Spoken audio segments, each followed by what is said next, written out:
Hi, I'm David Kaminer, and I'm here with my friend Andy Clark, and we're with the Colorado Grain Chain. We're going to show you how to make some whole wheat sourdough bread today. So we're focusing today on using all local Colorado ingredients, from our flours to our grains, to our sourdough starter and our Rocky Mountain spring water. And we're going to walk you through making 100% whole grain bread, an accessible loaf that you can bake easily in your home or in your bakery. All right, so here we are. We've got all of our ingredients scaled out for our bread. In here we have some Colorado spelt. We've got some Yocora Rojo and some turkey red. And these are all scaled out. I'm doing the, for those of you who are following at home, I'm doing the 5,000 gram recipe that's on here. And the turkey red is a great, fairly high protein wheat that grows really well out in this climate. We've been using it for years at Moxie, and there's probably about 200 or 300 acres in the ground here in Colorado right now. We're getting, this was actually grown up in Black Cat in Boulder, but we're getting most of ours from eastern Colorado, Idalia, Colorado, and also western Kansas. Great flavor, strong whole wheat loving flavor. There's a lot of wheats out there, white wheats and other milder flavors. This is a full strength, full flavored whole wheat. And I also have my water already scaled out here. I'm going to reserve some so we can use it to incorporate the salt in about 30 minutes. I'm going to go ahead and scale out my starter here. And you guys should have instructions on how to prepare your starter from one of the earlier classes. And we need 242 grams of starter for this recipe. And then I always like to wet my hand before I get the starter. It kind of helps it keeps it from sticking. That's perfect. Nailed it. All right, and then first I always like to dissolve the starter in the water. We're going to incorporate all these ingredients and let them rest for 30 minutes. You can experiment with the length of auto-lease, but I wouldn't go over maybe an hour or so. But this step really helps develop the gluten, and it makes it a lot easier to mix. You don't have to really develop it too much by hand with this method. So the auto-lease came about in the 1960s by a French guy named Raymond Calvel, who discovered that when you put the water into the flour, it starts the enzymatic activity, and it really helps to develop the dough. It sort of takes the place of the mechanical kneading. So back in the old days, you know, the Italian bakers were kneading these huge, 3-4 kilo dough balls over and over to get that dough strength. And Professor Calvel discovered that you could just add the water to the flour and just leave it. And so it's a much less labor-intensive process. It also allows your flour to soak up all of this water. A really big difference between using local grains that are stone milled and using a store-bought flour is that the store-bought flour is tempered with water to about 14% moisture. So it always, if you go buy, King Arthur or some other great store-bought brand, it will always be 14% moisture. If you go get grain from eastern Colorado or the high country or Kansas, that grain is likely 7, 8, 9, 10, 11% moisture. So that significant drop in moisture means you've got to put more water into your dough. And all of that bran in the wheat kernel, it takes a while to take all that water up and to absorb it. So this 30-minute auto-lease resting period really lets that dough system sort of find an equilibrium. And the difference between the consistency of the dough right now versus in 30 minutes could be very different. So it could drink up all this water, and we could need to add quite a bit more water. But that's one of your greatest variables when you're baking, is always reserving a little bit of water. So David's got a couple inches of water left there. That's his sort of balance. Maybe it doesn't go in after all, or maybe we need more. I was baking last night with a really dry local hard red turkey, and I needed to add about 20% more water to get the same consistency as this. I'd also like to add that today I'm using about, I'd say it's 85 degree water. Here I'm shooting for a 75 to 80 degree dough temperature. So just keep that in mind. I'm actually not going to temp it until after this autolyse, just because at that point I can adjust with the water still if I need to. And we set our room temp to like 75, so let me just check the thermostat and make sure it's... Oh yeah, we were at 74, so I think we're perfect. Great.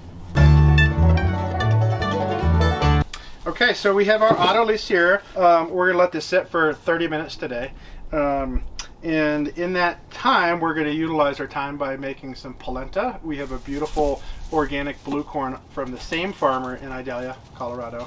We're going to make a little polenta that we're going to do a swirl into the dough a little bit later. And then we're going to prepare a blend of local Colorado seeds for a nice sort of multigrain bread. So let's go inside and start working on that. Okay, so now I'm going to show you guys how to make this blue corn polenta that's in the worksheet that you have. Here we have my water's about boiling, and all you do is you take your blue corn, and I also have the salt in here, and you dump it into the boiling water and continuously stir until you don't see any more dry corn in there. At this point, you also want to turn down your stove so that way you don't have like a blue corn volcano all over your stove. And yeah, you just keep stirring until the corn is fully incorporated, and it'll happen all pretty quick here. And then, yeah, that looks pretty good. And we'll go ahead and turn it off and set this aside and cool. And then we'll incorporate it into our dough a little later. Okay, so we're going to mix our seed blend, our Colorado seed blend for our bread here. And we're trying to make just a nice, fun, flavorful, nutrient-dense multigrain bread. And this will be what we call an inclusion, something that we add to the dough. So today we're using lovely millet from outside of Greeley from Galen Nightingale up at Clean Dirt Farm. We have some local Boulder County hemp here, hulled hemp hearts. So just the really nice, nutty, sweet, soft, high protein inside of the hemp. And then we have some organic quinoa from White Mountain Farms. And I'm going to give this quinoa a little rinse here in a minute to get off some of that bitter coating called saponin on the outside. A lot of quinoa comes pre-washed. This did not, and so just a little quick rinse in water.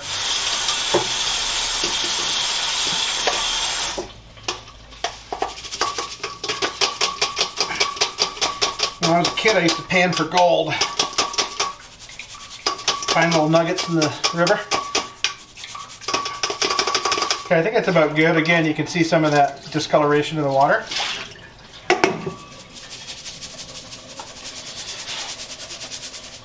So this will add a little bit of moisture to our seed blend, which is a good thing. A lot of times different seeds will absorb water, some don't, some do. Flaxseed and chia absorbs multiple times its weight in water. Millet, not so much.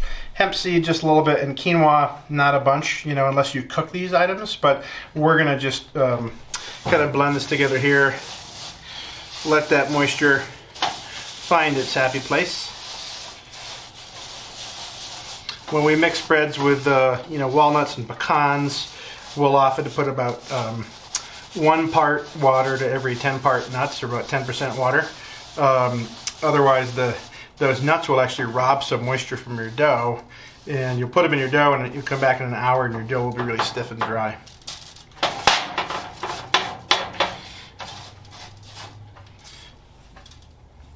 So we're happy with that. We've had our dough sitting, resting, autolysing for 30 minutes.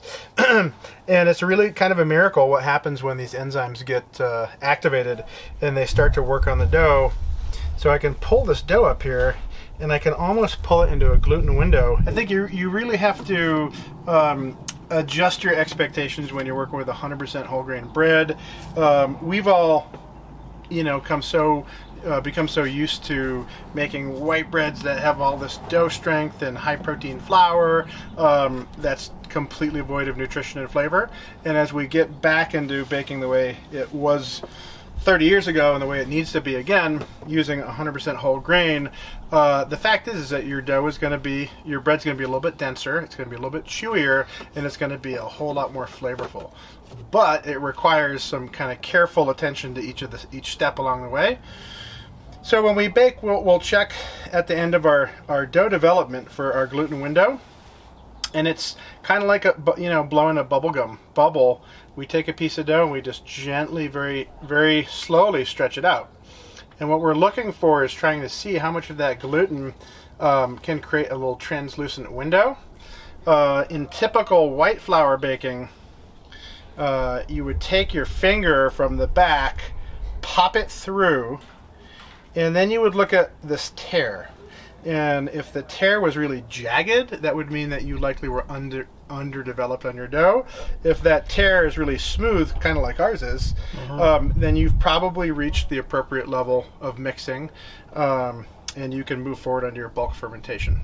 But with all the bran in there, and it's hard to get a real clear, like you were saying, it's kind of hard to totally gauge it, and you don't get that same gluten window. But that looks pretty good to me. Right, and then ultimately it's all about practice and redoing and the process a few times in order to get used to what it does. So the more you do it, the more comfortable you'll get, and really the better your bread will get, because you'll know where things are supposed to be. So now what we're going to do is we're going to take our water that we reserved, and I'm going to pour most of the water in. I'm going to reserve a little bit just in case we want to adjust the hydration. And then I'm going to go ahead and sprinkle in the salt. And then I like to kind of dig my fingers into it, kind of create some little pockets, and then kind of bring the water in. That's the cat paw technique? Yes, the cat paw. Or if you're I always say crushing tomatoes, but people often tell me that they don't crush tomatoes that often. Not something we do here very often. Right. Yeah. The cat paw. The cat paw. Cat you can paw. understand that. So what I'm seeing here that I love is that the autolyse really started to add strength to the dough. I can sort of do a little ear pull here, and I can see that, this stuff, just by sitting there, this dough has started to form and the gluten bonds have started to develop. And we've got dough strength just by the water and the flour being in contact. So when Professor Raymond Calvel came up with that in the 1960s, it was pretty revolutionary to add your water and your flour and walk away and go do something else, rather than, in Italy at that time, they were still hand kneading really big masses of dough. Bakers were either, really skinny, strong, or really big, beefy men and women. And, you had to knead and actively knead for 10, 20 minutes. You'd be covered in sweat, you'd be exhausted at the very beginning of your baking process. Well, when the French devised this program, it was a game changer. And about 15 years ago in America, artists and bakers started to revisit that concept of the autolyse, and it really changed a lot of the upper limits of what could be achieved in bread making. So the tartines of the world that are doing super hydrated breads are utilizing a really long autolyse to help make that dough as extensible and elastic as possible, to get as much water as you possibly can into your dough. So a really important step not to skip. Okay, this is also a really good time to go ahead and scrape your container down. Make sure you don't have any dry bits of dough. And you can just see how smooth the dough has become. Really nice. Feels great. What I like to do at this point, once I see that most of the water's incorporated, I like to kind of fold it over itself a couple times, and then kind of keep pinching, make sure all that's well mixed in. And then once everything's mixed in, this is a really good time to check your dough temperature. Dough temperature is probably the most important factor when it comes to making your bread. It's going to control the fermentation rate and allow it to ferment along properly. So if here we're looking for a dough temperature between 75 and 80 degrees. Here we got 79.5. Nice. Not bad. What do you think? Do we need to add a little bit more water here, Andy? I say we give it a little bit more. A little bit more? Yeah. All right, cool. I mean, the more water you can squeeze in there, the better on almost all accounts, except for that it just gets hard to handle. And sometimes it can ferment a little faster and get away from you. So, maybe start off on the light side, and then as you get used to this recipe, keep inching your water up bit by bit. It will give you longer shelf life. It'll give you a nicer, thinner crust. It'll give you a more open pore structure and greater loaf volume, but it does make it a little bit trickier. Okay, so it's been about a half an hour, and we're going to start our series of stretch and folds. So what I like to do to start is take my wet scraper and scrape down all the sides, make sure the dough is released from my bucket. You can oil your bucket a little bit if you think that's something you like to do. It keeps it from sticking, but I just like to use water. So what we do here is we're going to take one side and fold it in a third, then take the opposite side, fold that in a third, and then do the same thing to the remaining sides. 1/3, and then 1/3. And that's it. So we're going to be doing 3 more of these at 30-minute intervals. And this is also a point at which we can start adding some inclusions if we want to. If you want more of an incorporated look, you can go ahead and add them in. I'd say beginning around the second fold, just so we can ensure that we get some good development first before we start putting those heavy things into the dough. Or you can add them in a little later if you want more of a marbled look in your final product. So maybe for our blue corn polenta, we'll actually put that in at the very end and kind of swirl it in to get a sort of pumpernickel swirl look, a cinnamon roll look. You can sometimes add seeds into the dough while you're mixing it. You can add it during the folding stages. And you can really add a bunch of different things to make your dough more flavorful or maybe more seasonal. Maybe it's a cranberry walnut raisin in the winter months. Again, think about hydrating your ingredients a little bit, putting some water on top of your raisins and cranberries. You want to make sure that you're not adding those inclusions and trying to get them into the inside of the dough too late. If the dough is fully fermented and ready to be shaped and it's got all that nice gas in there and it's fully developed, you don't want to go and squish all these ingredients in there, and that's why we do that early on in the process. Whereas if you're trying to make a swirl or maybe trying to top something, maybe you want some poppy seeds on the outside, that you can do later, closer to the baking time. But we'll go ahead and grab our seed mix and show you how to add the seeds at this stage. Okay, so here we are at our second fold, and at this point we're going to start incorporating our seed mix into our dough. So what I'm going to do is take another wet scraper. I'm going to divide this dough in half just so that we have enough to incorporate our blue corn polenta with the other half later. Go ahead and scrape it up and just lay it on here nice and flat.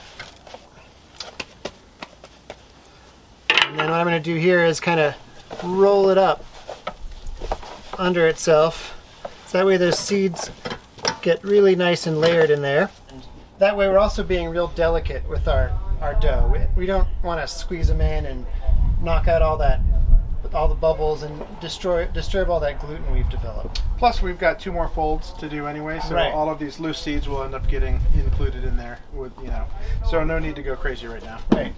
So yeah, I think that looks pretty good. You can go ahead and use your scraper and try to stick the seeds on a little bit if you're that kind of person who just can't stand seeds rolling around, but those will be well incorporated by the time we get to our 4th fold.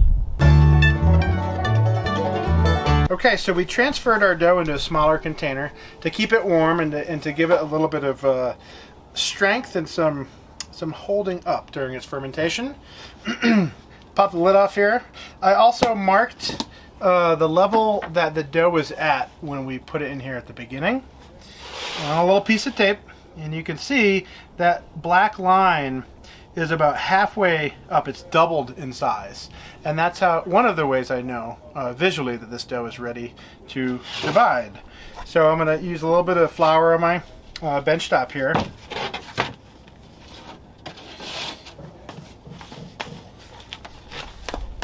You know, I always think it's a good idea to try to make your dough fall nice and flat, you know, not twist in the air. You know, I believe that dough creates little knots like our muscles do, and when you create those little knots, it often creates a dense dough pocket. If you need to fold it over on itself in a kind of neat way, that's okay, but try not to let the dough twist and turn and such. So I'm going to flour the top of this. I also like to kind of square up my dough sometimes, gently. At this stage, I'm being really gentle. I don't want to knock out the gas that we've, the volume of the dough that we've created with all the gas in there. So I got my scale set for 600 grams, which is about 1 pound and 5 ounces. That fits perfectly into our Dutch oven, and really the size of the loaf is relative to you know, how big of a loaf you want and what size oven you're going to bake in, or Dutch oven in this case.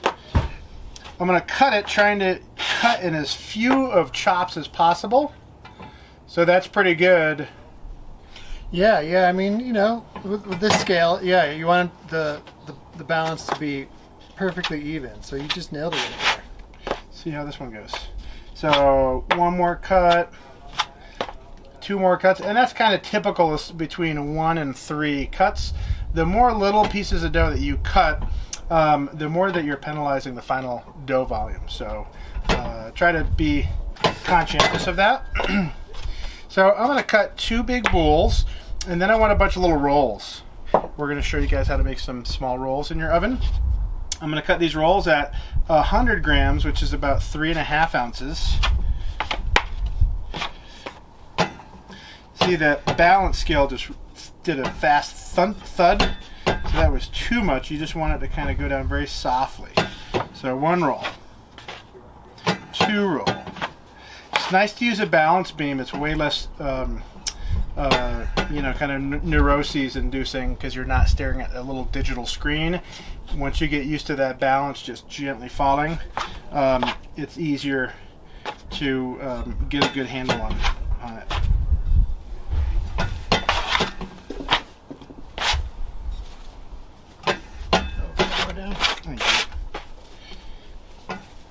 So the dough's pretty sticky, and like we talked about earlier, the more water you put in there, the better the dough, the stickier the dough, and it just requires a little bit of extra TLC to shape.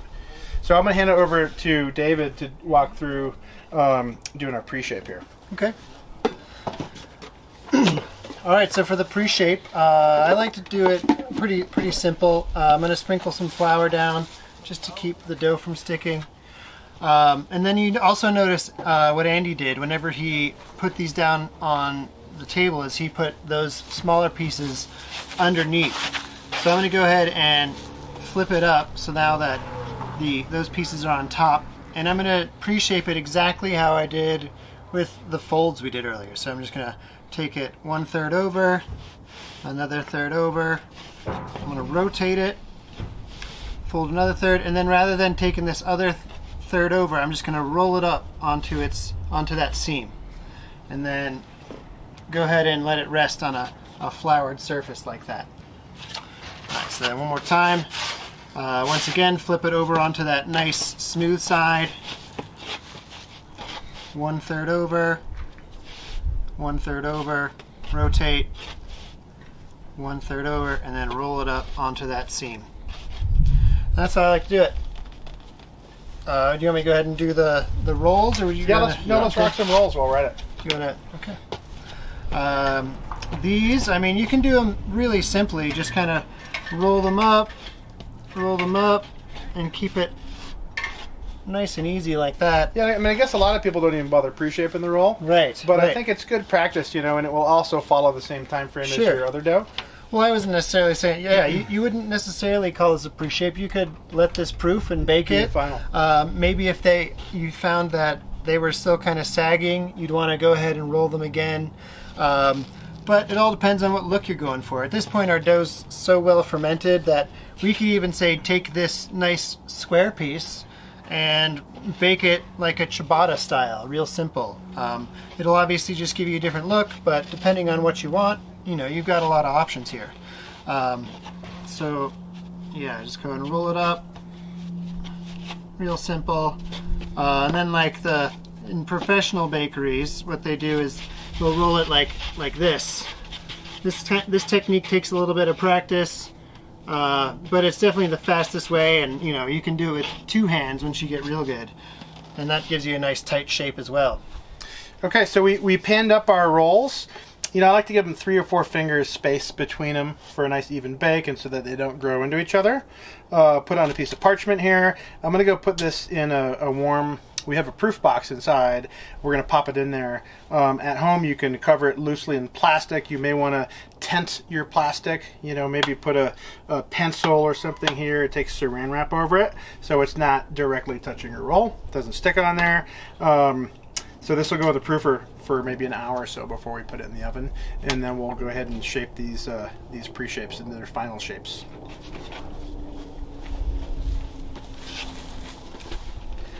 Okay, so I'm gonna go ahead and start with our final shape here with one of these. I always want to kind of start in the order of the pre-shaping, so I always want to take the first loaf that I pre-shaped. Here I'm dusting off some of the flour to make sure I don't incorporate that into the dough.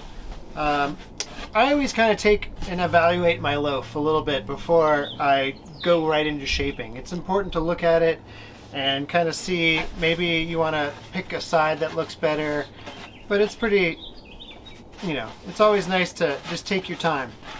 So with this one, I'm just going to simply fold a third up, fold in one side, fold in the other side, and then I'm just going to roll it up on its seam. And then I'm going to let it sit on that seam for a little bit, just to let it seal. And while that's happening, I'm going to go ahead and dust my proofing basket. I like to kind of sprinkle the flour above and allow the flour to fall and move the basket. That way you're not trying to throw a bunch of flour onto the side, and it just makes it a little bit more even. And then I'll go ahead and take my loaf, flip it seam side up in the basket, and we're going to let it proof for about 1.5 hours to 2 hours, and we can go ahead and bake it. You can also put this in the refrigerator and bake it tomorrow if you'd like to do that. Okay, so here we are back in. I'm going to take my pre-shaped dough and I'm going to work in our polenta in here. So, flip it over. Got my seam side up now. And I want to really have a tight, compact loaf by the time I'm done jelly rolling this in. That's going to require me to elongate quite a bit. Make it really narrow and long and skinny. Comme ça. Take my polenta. And you can always add a little bit more water if your polenta starts sucking up more water as you're waiting to add it. So again, 600 grams of dough. I'm going to eyeball in probably about 150 grams of polenta. This is a hybrid blue corn from Idalia, Colorado, and it's really flavorful, and the color is just out of this world. I think it's you know, at the end of the day, you know, bread is sustenance, bread is food, but it's something to think about, adding a little bit of beauty to it. And we had Guy Fenkel from Seor Bread in Los Angeles on our Colorado home grain chain homeschool a few months ago, and the beautiful natural colors that he was incorporating into his dough really inspired me to consider you know, the sort of artistic aspect of baking, and the beauty that can come from, you know, putting a little bit more energy into the visual aspect. I've always been very centered around food and nutrition, but I think the beauty shouldn't be overlooked. So I have my little landing strip here. I'm going to start from the corner closest to me, and again, kind of a jelly roll, creating some surface tension by back pulling as I go. In my mind, I'm envisioning I'm aiming for the belly button, and then that's it. So I have a nice little batard shape, a little loaf shape. I'm going to do our flouring here. You can sometimes also flour the top as an insurance policy. There's my seam. Gonna go seam side up in my basket, and then this will proof for an hour and a half to 2 hours, and we'll bake it. We've got our pre-shaped multigrain loaf here. I'm gonna shape it into a bowl. Here's how I like to shape a bowl. A little bit of flour down there. I like to shape from underneath. Get a little bit of extra surface tension on there. Nice round shape. We're going to coat it in some of that beautiful quinoa. We've got a pre-moistened towelette here to let the seeds stick to the top, adhere to the top.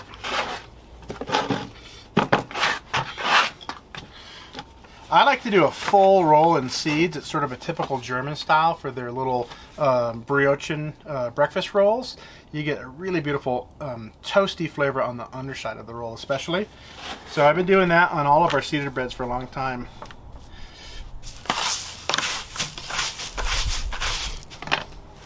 Put a little bit of flour as an insurance. Probably don't need it with the seeds, but getting stuck is no fun. Again, seam side up. And voila. About 2 hours, and I'm liking where my loaf is at. It's risen maybe about 30% from where it was before in overall volume. So I'm going to flip it out. I've got my little piece of parchment that I cut. This parchment is actually going to be how I transfer it into my preheated Dutch oven. So I have my oven set for 500. I have my Dutch oven in there hot at 500. That's a key. It's going to create a bunch of steam in there, and the heat and the thermal kind of load will help to make this loaf pop once it hits that Dutch oven. The enclosed Dutch oven keeps all that steam in there. So I'm going to do a little decorative score on here, something that I really enjoy doing. So very gently kind of just cradle it on there.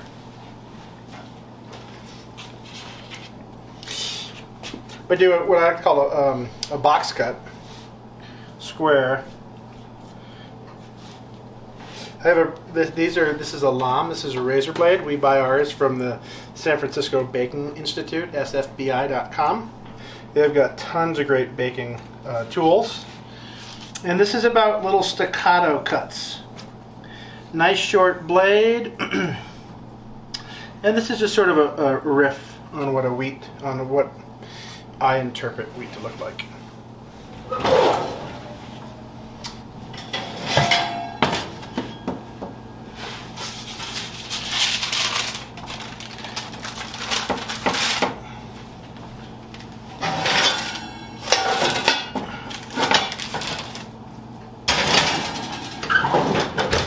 We'll let that bake for about 20 minutes.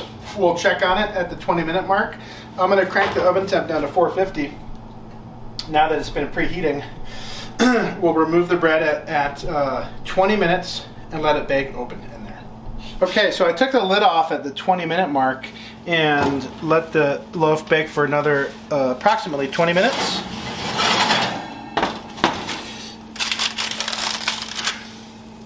Got nice color around the sides here. I've got good color on the bottom, maybe too much color. I actually could have removed it from the Dutch oven and just put it directly on the rack. Sometimes that works. So I'm going to give it the old knock test. I don't always know what I'm listening for, but I think that sounds good. What I like to do is kind of give the bread a little squeeze. And I call it sort of like almost like an egg shell consistency that you're looking for, where, you know, on a small egg, if you push hard enough you can break it, but it really takes quite a bit of pressure to indent it. And if I get that same sort of push on my crust, that tells me the crust is really well set up and developed, not too thin and not too thick. And then once this cools down a little bit, the crust will soften. So we're gonna say this little beautiful baby loaf is ready for cooling and then eating a little bit later. So our rolls are nice and proof. They've been about an hour and a half in the proof box in my warm spot. I got some kitchen shears, some really nice kitchen shears, in fact. And I'm going to do a little sort of decorative star cut on the top here, a little chapeau. So I open up the scissors about a ½ inch, push down on the dough, and cut and pull out. Kind of got to be quick or else the scissors get caught in there. Sometimes I'll do decorative dough. We'll do like an alligator for my kids' school. We do a big dragon every year for a Waldorf celebration. And I'll use the same technique for cutting the back of the scales of the alligator or of the dragon. You know, something like this. Kind of alternate like little scales. It's kind of borderline pastry chef stuff here, but... another thing I'm going to do is put some seeds on the top. A little bit of water on the top here, and then I'm just gonna put some millet on top, and that's it. And then I'm gonna pop this in the oven. So I've got all my scoring and my seeds on top. I'm gonna pop it in my oven. Put it in the middle rack. Let it go for about 15 minutes, and I'll take a peek. Well, let's see what we got here, guys. And there she blows. So this is our 100% whole grain, all Colorado sourdough loaf. Looks great. It's beautiful. It's beautiful. I love everything about it. We're going to eat it here in a minute. This is our little roll, a little chapeau top, our little scissor cut top, which is a little beauty as well. So... I don't know, would you like to taste some bread? I would love to taste some bread. Let's eat this stuff. So, beautiful soft crumb here. Nice thin crust as well.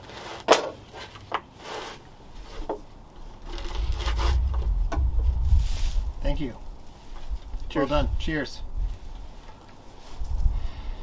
Oh, Still so nice. warm. Still warm. A little bit of acidity I can smell in there. And this really sweet, malty, fresh ground wheat flavor that is almost like a honey malt in there. Yes. Oh my gosh. You know, you say it may be a little dark on the bottom. I don't mind that myself. I mean, it just really adds think flavor. it's a lot of character. It just adds flavor. We look at our pore structure. We've got a tight pore structure here as we thought we would. And we've got a lot of nutrient density. Density and nutrient density. Ways to open up that crumb are adding more water and adjusting your fermentation time, and then doing some really delicate shaping. That was not our goal today. Our goal was to make an approachable, repeatable, home or professional bakery loaf. So we'd love to kind of go over the origins of the farmers and where all of this grain and wheat came from. So Joan made us a great little map of the great state of Colorado. Let's see here. We'll start with Dolores, Tyler Wilbanks. Tyler Wilbanks, yeah. Our spelt. We have our Coloradough from Hooper, correct? That's the Jones family farm, Sarah and Michael Jones. White Mountain Farm is where we have our Colorado quinoa. Amazing black quinoa that's really almost multicolored. A lot of different reds and whites in there as well. We had our Turkey Red from Boulder, Colorado at Black Cat Farm. And our hemp seed too came from the great hemp gold rush in Colorado.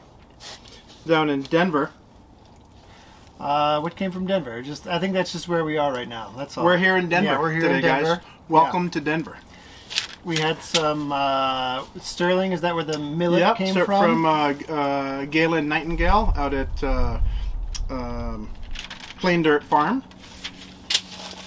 And then we had our Colorado blue corn from Idalia, Colorado. And that's from J.L. Richards, and they've been growing turkey red and blue and purple corn, and a really great farm that's been moving from conventional commercial wheat over to organic heirloom wheat. So, pretty proud to have a good portion of Colorado represented here in our loaf today, and look forward to seeing this even bigger next year when we're doing our video. So thanks for hanging out with us today. We've really enjoyed talking about local, organic, Colorado-grown sourdough whole grain bread. Thanks, Andy. I had a great time today. Thank you, David. This was great.